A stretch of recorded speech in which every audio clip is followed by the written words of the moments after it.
जय हिंद। चलिए आज के इस वीडियो में हम लोग देखते हैं पत्तियां क्या होती है। ठीक है, पत्तियां कैसे हरी होती हैं या फिर उनमें क्या क्या प्रक्रिया होती है। क्यों लोग कहते हैं कि पेड़ लगाओ और पानी बरसाओ, क्यों ऐसा नारा निकला है, अभी सारी देखी वीडियो। सबसे पहले तो मैं आप लोगों से माफी चाहता हूँ कि मेरी वीडियो इतनी देर से नहीं आप लोगों के पास जा रही थी, क्योंकि वजह ये है कि थोड़ा सा हमारी तबीयत खराब हो गई थी, तो जिसकी वजह से वीडियो नहीं जा पा रही थी। और बीच में कई सारे त्योहार भी आ जा रहे थे, दीपावली है, ये सारे त्योहार सभी आ जा रहे थे, तो इसकी वजह से थोड़ा सा लेट हो जाता। लेकिन अब जितना हो सके हम उतना प्रयास करेंगे कि गैप ना हो, क्योंकि एग्जाम भी अब नजदीक है। क्योंकि फरवरी या अप्रैल लास्ट में एग्जाम हो जाते हैं, तो इसलिए अब नागा बिल्कुल नहीं करना है। अब आप लोगों को हम लाइव क्लासेस भी देंगे।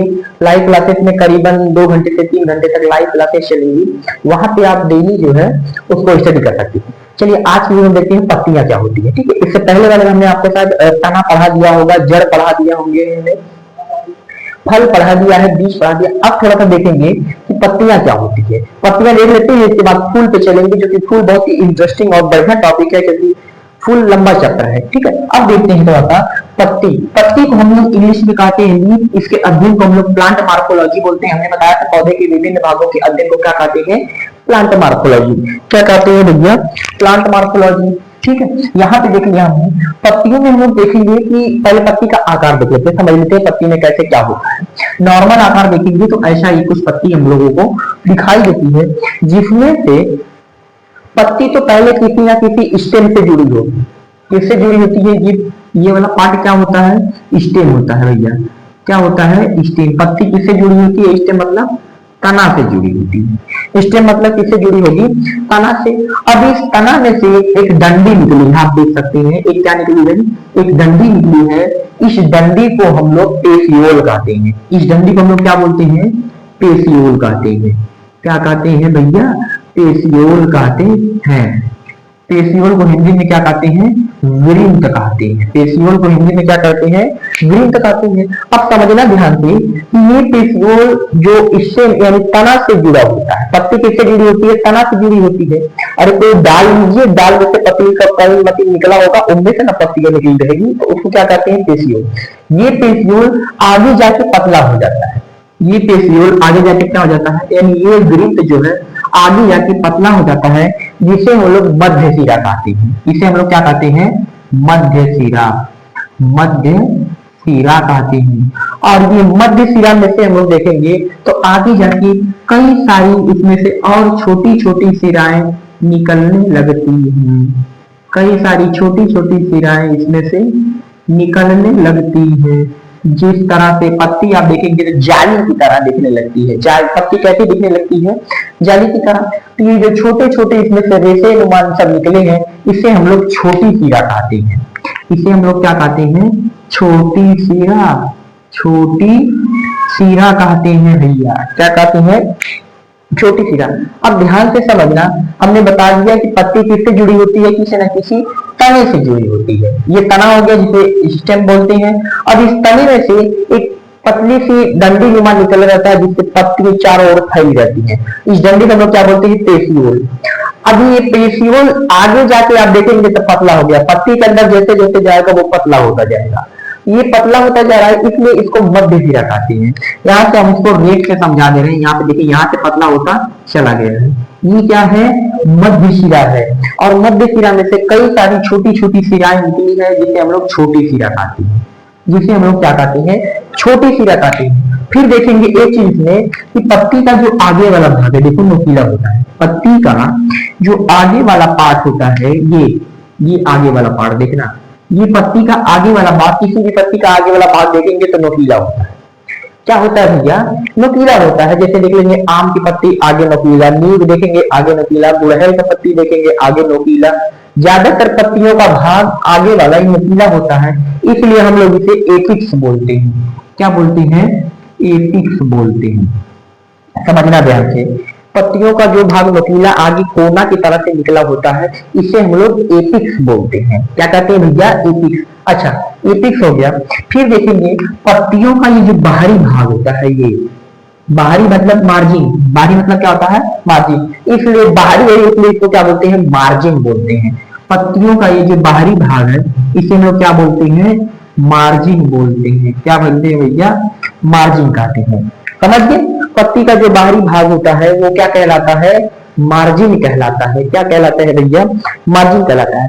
अब इसके बाद देखेंगे मार्जिन हो गया, फिर देखेंगे कि इस पूरी पत्ती को क्या कहते हैं, इस पूरी पत्ती को हम लोग ब्लेड बोलते हैं। पूरी पत्ती को क्या कहते हैं, ब्लेड। पूरी पत्ती को, पूरी पत्ती देखने एकदम ब्लेड की तरह से पतली होती है, तो इस पूरी पत्ती को क्या बोलते हैं, ब्लेड बोलते हैं। और पत्ती का जो बाहरी पार्ट है, ये किनारा जो दिख रहा है मार्जिन, इसको हम क्या बोलते हैं, मार्जिन बोलते हैं। ठीक है, इसके अंदर रेशा होंगे, छोटी सिरा, एक ये किससे जुड़ी होगी, पेशियोल। पेशियोल ही इस पत्ती को उठाए रखते हैं। पेशियोल का काम क्या होता है, उस पत्ती को इसे खड़ा रखना, उस पत्ती को खड़ा रखना। आप किसी भी पौधे में देखेंगे उसका पेशियोल ऐसे ही ऊपर इस तरफ से उठा रहेगा, कहीं से ऊपर उठा रहेगा। उसका कार्य यही होता है कि वह उस पत्ती को उठा के रख सके, उठा के रख सके। फिर इसी पत्ती में हम देखेंगे तो हरा हरा धब्बा दिखाई देता है। हरा हरा क्या दिखाई देता है, धब्बा दिखाई देता है। हरा हरा क्या दिखाता है बाबू भैया, धब्बा। आप पत्ती को क्लियर से देखेंगे तो हरा हरा पत्तियों में हरा धब्बा दिखाई देता है, जिसे हम लोग क्लोरोप्लास्ट कहते हैं। जिसे हम लोग क्या कहते हैं, क्लोरोप्लास्ट कहते हैं। ध्यान से समझना, पत्तियों में हरा धब्बा होता है जिसे हम लोग क्या कहते हैं, क्लोरोप्लास्ट कहते हैं। इसी क्लोरोप्लास्ट में हम लोग देखेंगे, ये जो हमारा क्लोरोप्लास्ट होता है पत्तियों में हरा धब्बा, इसमें देखेंगे तो क्लोरोफिल होता है। क्या होता है, क्लोरोफिल होता है। क्या होता है भैया, क्लोरोप्लास्ट में क्लोरोफिल। यही क्लोरोफिल प्रकाश संश्लेषण अर्थात फोटोसिंथेसिस का कार्य करता है। किसका कार्य करता है, फोटोसिंथेसिस का कार्य करता है। फोटोसिंथेसिस प्रक्रिया में क्या होता है कि CO2 का O2 में एक्सचेंज हो जाता है। यानी हमारे मुंह से जो गैस निकल रही है भैया, ये तो कार्बन डाइऑक्साइड, हमने पहले बता दिया है फेफड़े वाले चक्कर में। हम जो ऑक्सीजन मतलब जो हवा ले रहे हैं वो ऑक्सीजन है, और जो गैस छोड़ रहे हैं वो क्या है, कार्बन डाइऑक्साइड। तो पौधे इसी कार्बन डाइऑक्साइड को जो हमने छोड़ा, वो इसी कार्बन डाइऑक्साइड को लेके खूब बढ़िया से धूल धान के उसको ऑक्सीजन में बदल देते हैं। फिर वो ऑक्सीजन हम लोगों के अंदर, फिर हम लोगों में से एक्सचेंज होकर CO2 में बाहर, फिर वो पौधों में। ठीक है, ये प्रक्रिया चलती रहती है। ठीक है, फिर देखेंगे इसमें कि आखिर ये प्रक्रिया करता कौन है। इस O2 का CO2 में या CO2 का O2 में एक्सचेंज कौन करता है, तो ये रंध्र है। पत्तियों में देखेंगे तो बहुत ही छोटे छोटे सूक्ष्म छिद्र होते हैं। क्या होते हैं, छिद्र होते हैं, जिसे हम लोग रंध्र या स्टोमेटा कहते हैं। जिसे हम लोग क्या कहते हैं, रंध्र या स्टोमेटा। पत्तियों में देखेंगे तो छोटे छोटे छिद्र होते हैं, जिसे हम लोग रंध्र या स्टोमेटा कहते हैं। इसी यही जो स्टोमेटा होता है, यही क्या करता है कि कार्बन डाइऑक्साइड को लेकर उसमें से ऑक्सीजन गैस को रिलीज करता है। ऑक्सीजन गैस को क्या करता है, रिलीज करता है। फिर इसमें देखेंगे इसी रिलीजन के थ्रू क्या करता है स्टोमेटा, कि ये जो हमारा होता है पौधे के अंदर जो एक्स्ट्रा वाटर होते हैं उसको बाहर निकालता है। पौधे के अंदर किसको बाहर निकालता है, जो पौधे में एक्स्ट्रा वाटर होता है, एक्स्ट्रा वाटर को क्या कर देगा, बाहर निकाल देगा। इसीलिए आप देखे होंगे जंगलों में वहां पे पौधे अधिक होते हैं, अंदर नमी, जहां नमी ज्यादा होगी वहां पौधे अधिक होंगे, और पौधे अधिक होंगे तो वहां पे वर्षा भी अधिक होगी। क्योंकि जितने ज्यादा पौधे होंगे उतने ज्यादा पानी को ये पौधे क्या करते हैं, जमीन से पानी को सोख के हवा में उड़ा देते हैं। पौधे क्या करेंगे, जमीन से पानी को खींच के लाएंगे और हवा में उड़ा देते हैं। अब वो पानी जब हवा में उड़ के जाता है तो ऊपर बादल बनने लगता है। ऊपर क्या बनेगा भैया, बादल बनने लगता है, और कई सारे बादल बनने लगते हैं धीरे धीरे धीरे धीरे। और वो बादल जब आपस में घना के टकराते हैं हवाओं के थ्रू, वायुमंडलीय दाब के थ्रू, वो जब टकराते हैं तो घमघमा के बारिश होती है। इसलिए लोग कहते हैं कि पेड़ लगाओ और पानी बरसाओ। जितने आप पेड़ लगाएंगे उतने ज्यादा पेड़ क्या करेंगे, पानी को खींच के हवा में उड़ाएंगे, और जितने ज्यादा पानी हवा में खींच के उड़ेगी उतने ज्यादा बादल बनेंगे। जितने ज्यादा बादल बनेंगे आपस में टकराएंगे उतने ज्यादा बारिश होगी। ठीक है, अब यहां से समझना थोड़ा सा भैया कि इस प्रक्रिया को क्या कहते हैं। यानी पन्नियां खींच के लेके गई, पेड़ क्या किया, उस पानी को जो जमीन के अंदर है उसको खींच के कहां उड़ा दिया, हवा में। इस प्रक्रिया को हम लोग वाष्पोत्सर्जन कहते हैं। क्या कहते हैं, वाष्पोत्सर्जन। वाष्प के थ्रू उस पानी का क्या कर दिया गया, उत्सर्जन कर दिया गया, वाष्पोत्सर्जन कहते हैं। ठीक है, फिर देखेंगे क्लोरोफिल के कारण ही ये जो क्लोरोफिल होता है, हमने बता दिया क्लोरोफिल किसमें होता है, क्लोरोप्लास्ट में होता है। क्लोरोप्लास्ट में क्या होता है, क्लोरोफिल होता है। इसी क्लोरोफिल के कारण ही पत्तियां हरी होती हैं। क्लोरोफिल के कारण ही पत्तियां कैसी होती है, हरी होती है। ध्यान से समझना, जितने भी पत्तियां हरी हैं उनमें क्या है, क्लोरोफिल है। क्लोरोफिल के कारण ही पत्ती कैसा होती है, हरी होती है। ठीक है, पत्ती का हमने पार्ट बता दिया। अब देखेंगे पत्ती कितने टाइप्स की होती है। तो पत्ती तो देखेंगे कई टाइप्स की होती है, लेकिन इसको कैसे डिवाइड करना है ये समझ लेना है कि एक तो पत्ती का ये जो मार्जिन है, कुछ पत्तियों का मार्जिन हम लोग देखेंगे कैसे कटा फूटा होता है, ऐसे क्या होता है, कटा होता है। लेकिन कुछ पत्तियों का मार्जिन हम देखेंगे तो कटा नहीं होता है, कुछ पत्ती का मार्जिन कटा नहीं होता है। इसलिए इसको मार्जिन के आधार पर, पत्तियों के मार्जिन के आधार पर इसको हम दो भाग में डिवाइड करते हैं। कितने भाग में डिवाइड करेंगे, दो भाग में डिवाइड करते हैं। टाइप ऑफ लीफ मतलब टू पार्ट में इसको डिवाइड कर दिया। जो पहला होगा सरल पत्ती, दूसरा हम लोग देखेंगे संयुक्त पत्ती। पहला क्या देखेंगे भैया, सरल पत्ती, और दूसरा क्या देखेंगे, संयुक्त पत्ती। अच्छा, सरल पत्ती संयुक्त पत्ती दोनों समझ लेते हैं कि दोनों पत्तियां क्या होती हैं। इसमें हम लोग बता दें कि वह पत्ती जिसका बाहरी भाग अर्थात मार्जिन, वह पत्ती जिसका बाहरी भाग अथवा मार्जिन एकदम प्लेन, एकदम क्या हो, प्लेन हो, कोई कटा पिटा ना हो। जैसे इस वाली पत्ती मैंने देखा तो इसका मार्जिन कटा है, देखो यहाँ पे कटा है, यहाँ पे कटा है, यहाँ पे, ये सब कटे हैं। तो वह पत्ती जिसका मार्जिन कटा पिटा ना हो उसे हम लोग सरल लीफ या सिंपल लीफ कहते हैं। उसे हम लोग क्या कहते हैं, सरल लीफ या सिंपल लीफ। बता दिया कि वह पत्ती जिसका मार्जिन एकदम प्लेन हो, कटा पिटा ना हो। मार्जिन क्या हो भैया, कि एकदम प्लेन होना चाहिए। मार्जिन कैसा होना चाहिए, एकदम प्लेन होना चाहिए, साफ सुथरा सीधा होना चाहिए, कटा नहीं होना चाहिए। वह पत्ती क्या कहलाएगी, सरल पत्ती, जिसे इंग्लिश में हम लोग क्या कहते हैं, सिंपल लीफ। अब देखते हैं कौन सी पत्तियां सिंपल लीफ है, कौन सी पत्तियां सिंपल लीफ है। जैसे हम देखेंगे केला, इसकी पत्ती देखेंगे केला, केला की पत्ती देखो ना भैया, एकदम सीधी गोल, मतलब कटा पीटा रहता है, नहीं कटा पीटा रहता है। वो कौन सी पत्ती जाएगी, सरल पत्ती। फिर देखेंगे आम, आम में देखेंगे इसकी पत्ती भी कटी पीटी नहीं, सीधा एकदम कटी पीटी है इसकी पत्ती। नॉर्मल आप अगर आम बनाते हैं यहाँ पे, आम तो बनाने हमको थोड़ा सा गड़बड़ा, आम की ये सपोज कीजिए पत्ती होगी, ऐसी पत्ती होती है सीधा, इसमें तो कटा पीटा नहीं होता है। नीम की पत्ती देखो, उसमें कितना कटा पीटा, गुलाब की पत्ती देखो कटा पीटा, वो सब केस में चले जाएंगे कम संयुक्त वाले में। अच्छा, पहले इसको समझ लेते हैं सिंपल लीफ को। तो हमने बता दिया केला हो गया, आम हो गया। अब देखेंगे धान, धान की पत्ती देखेंगे, उसका भी मार्जिन एकदम प्लेन, मार्जिन क्या होता है, एकदम प्लेन होता है।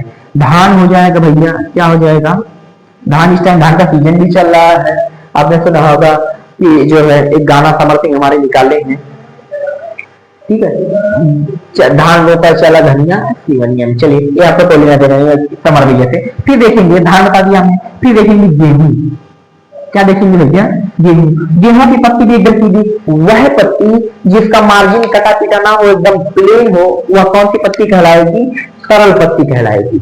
अब देखते हैं संयुक्त पत्ती। संयुक्त पत्ती वह पत्तियां जिनका मार्जिन कटा पीटा, वह पत्ती जिनका मार्जिन क्या हो, कटा पीटा हो, उसे हम लोग क्या कहते हैं, संयुक्त पत्ती। क्या कहते हैं, संयुक्त पत्ती, जिसे इंग्लिश में कंपाउंड या कम्प्लेक्स लीफ कहते हैं, कंपाउंड या कम्प्लेक्स लीफ कहते हैं। अच्छा, कंपाउंड या कम्प्लेक्स लीफ हमने बता दिया। अब थोड़ा सा देखेंगे कौन सी पत्ती कंपाउंड है, कौन सी पत्ती कम्प्लेक्स है। जैसे देखेंगे नीम की पत्ती, नीम की पत्ती में देखेंगे तो कटी पीटी होती है, तो ये कौन सी पत्ती रहेगी, संयुक्त। गुड़हल की पत्ती देख लो, किसी पत्ती, गुड़हल की पत्ती। और देखेंगे गुलाब की पत्ती, किसकी पत्ती भैया, गुलाब। वह पत्तियां जिनका मार्जिन कटा पीटा हो, ये मार्जिनवा क्या हो, कटा पीटा हो, ये कौन सी पत्ती बार बार कहेंगे, तो संयुक्त पत्ती है। ये कौन सी पत्ती है, संयुक्त पत्ती है। अच्छा, संयुक्त पत्ती हमने बता दिया। अच्छा, एक चीज हमने बताया कि अभी मार्जिन के आधार पर दो भागों में बांट दिया था, मार्जिन के आधार पर दो भागों में पत्ती को बांट दिया गया। अब इसके सिरा के आधार पर बांटेंगे।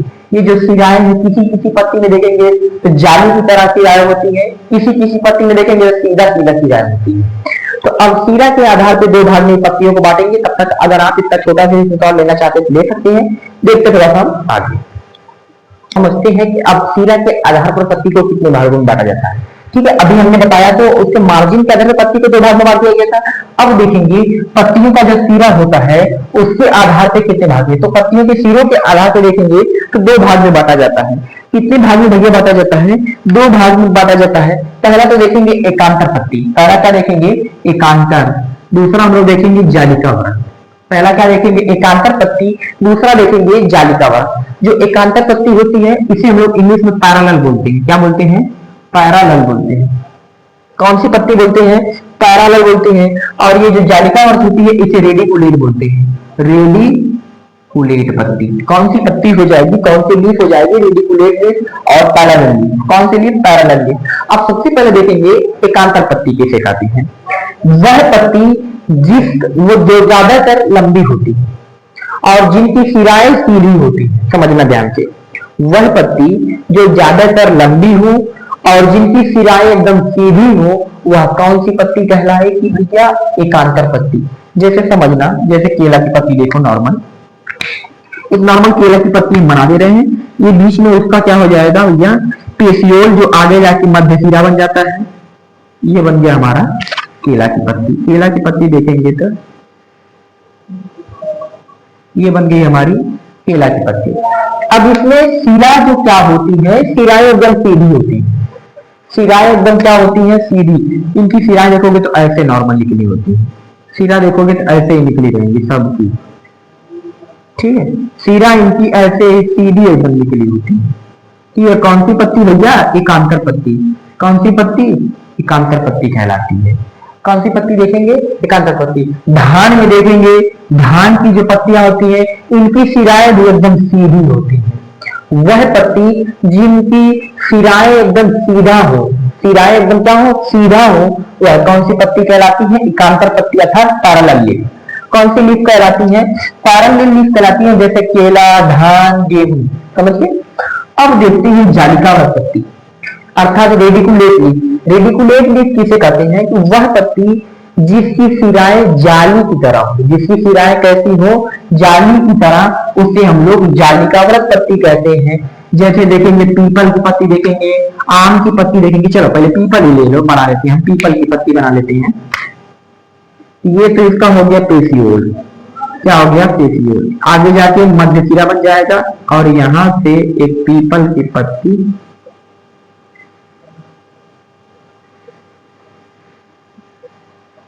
एक पीपल की पत्ती ये सपोज कीजिए बन गई है।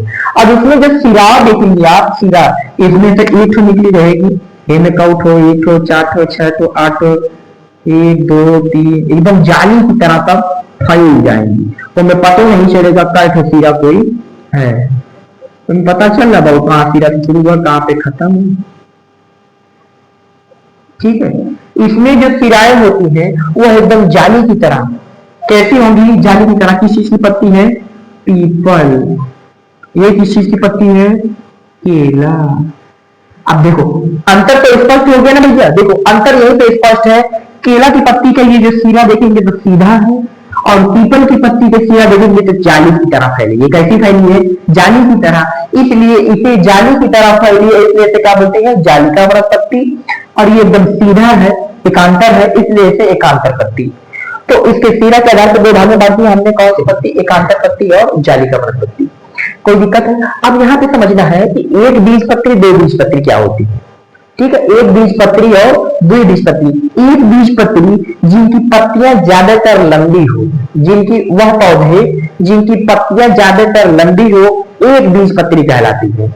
क्या कहलाती है, अब देखो इसकी पत्ती, केला की पत्ती देखो कितनी लंबी है, धान की पत्ती वो भी देखेंगे लंबी होती है, गेहूं की पत्ती वो भी लंबी है, तो ये सब क्या हो जाएंगी, एक बीजपत्री हो जाएंगी। लेकिन अगर जालिका वर्ग में देखा जाएगा तो इनकी पत्तियां ज्यादातर छोटी होती है, पत्तियां छोटी होंगी, गोल मटोल होंगी, तो इसलिए इन्हें क्या कहा जाता है, द्विबीजपत्री कहा जाता है। इसलिए इन्हें क्या कहा जाता है, द्विबीजपत्री। इनको क्या कहा जाएगा भैया, एक बीजपत्री, एक बीज पत्री। इसको क्या कहा जाएगा, द्विबीज पत्री। समझ के, एक बीज पत्री, द्विबीज पत्री। एक बार फिर लिख लो, एक बीज पत्री, इनका जो बीज होगा वो एक भाग में बटेगा, इनका जो बीज होगा एक भाग में, और द्विबीज पत्री का मतलब इनका जो बीज होगा वो दो भाग में। अब कैसे समझ लो कि जैसे आप देखेंगे धान, आप ले लो नॉर्मल कोई राइस ले लो, नॉर्मल राइस की चावल बन गया, इसको दो भागों में बांट लोगे नहीं बटेगा, ये सिंगल पार्ट है भाई, ये क्या है सिंगल पार्ट है। ले लो गेहूं, गेहूं का बीज बना दो, ये बीज में से एरो होता है, लेकिन इसको हम दो भागों में बांट नहीं सकते क्योंकि आधा भाग कट जाएगा, आधा भाग इसका क्या हो जाएगा कट जाएगा, अर्थात इनका बीज केवल एक ही पार्ट में होता है, इनका बीज क्या होता है एक पार्ट में होता है, इसलिए इन लोगों को क्या कहते हैं एक बीजपत्री। अब नॉर्मल इसकी परिभाषा याद रखना हो, इसका बीज एक भाग में एक बीजपत्री नहीं, ऐसे याद रखो कि जो पत्ती लंबी है उनका बीज एक पत्री, उनका बीज क्या हो जाएगा एक बीजपत्री, वह जिनकी पत्तियां लंबी होती हैं वह क्या कहलाते हैं एक बीजपत्री कहलाते हैं। द्विबीज में जैसे देखेंगे पीपल, पीपल छोड़ो ये देख लो हमारा आम देख लो, आम का जो बिया देखेंगे इनकी टली, तो इसको दो भाग में लोग बांट देते हैं, कितने भाग में बांट देते हैं दो भाग में, और गौवा में उसको निकाल के पिपीड़ी सब बजाते हैं, उसके बीज को क्या करते हैं पिपीड़ी, दो भाग में बढ़ गया ना, सिंपल देखो बढ़ गया अपने आप। चना देख लो, चने का बीज देखो भैया, चने का बीज देखो, चने का, इसको भी क्या करते हैं दो भाग में बांट देते हैं, चने की दाल बन जाएगी दो भाग में बढ़ जाएगी, चना दो भाग में बढ़ गया, मटर दो भाग में बढ़ गया, जामुन देख लो दो भाग में बढ़ गया, उर्दी देख लो दो भाग में, मूंग देख लो दो भाग में, तो ये सब क्या कहलाएंगे द्विबीजपत्री कहलाएंगे। जिनकी पत्तियां छोटी होती हैं द्विबीजपत्री कहलाते हैं, जिनकी पत्तियां लंबी होती हैं वह एक बीजपत्री कहलाते हैं। आई होप आप लोगों को एक बीजपत्री द्विबीजपत्री पत्ती के बारे में आपको समझ में आ गया होगा। अब थोड़ा सा इससे आगे देखेंगे कि जो फूल बचा है उसको देख लेते हैं, तब तक आप अगर 3 लेना चाहते हैं ले सकते हैं। मिलते हैं आपको नेक्स्ट वीडियो में, धन्यवाद।